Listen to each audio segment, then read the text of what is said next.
going through the sweat equity of learning something. How do you feel about it? I mean, exactly what you've said, but the studies have just come out using different things like ChatGPT have actually proven what you've just said to be true. That when people use AI to produce a piece of work, not only can't they recall what they've made, but they also start speaking in language more like the AI, so they start to lose their own voice. But I mean, through history, people like Richard Feynman, the physicist, has said the best way to learn something is to learn it and then to go through the pain of writing it, condensing it down to a simple truth like you do so often in your new book, Poems and Prayers, and then sharing it with the world and then getting the feedback. And if the world understood it like you meant it, like that poem you just shared, you understand it. That's evidence that you get it. Right. So I think AI is going to be great for me saying something to you, but not learning something myself.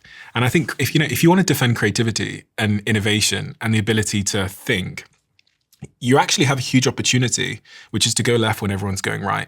Right. And it goes to what you were saying there. You were talking about be careful when you mess with incentives. Like be careful when you choose the easier road. Be careful of the unintended consequences. And AI is a prime example of an unintended consequence of you taking the easier road today.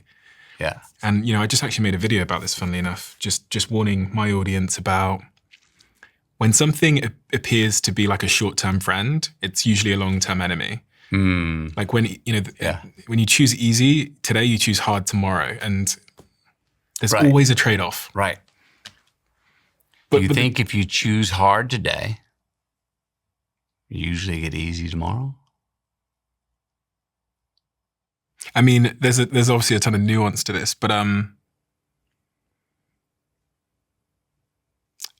in many contexts, yes. So, for example, I was thinking of my father. My father would never he would avoid conflict at all costs. He would avoid the difficult conversation. And when I zoom out over the decades of his life and marriage, I go, man, that costs you big time. You caught up with him? Oh my God. And me inverting that in my own life and continually just confronting it head on has had the complete opposite effect. Like when you were talking about being a young man and making that decision because you had that voice in your head saying, law might not be my thing, and you made that phone call to your father. Yeah. Like what I hear you did is like you realigned yourself to you.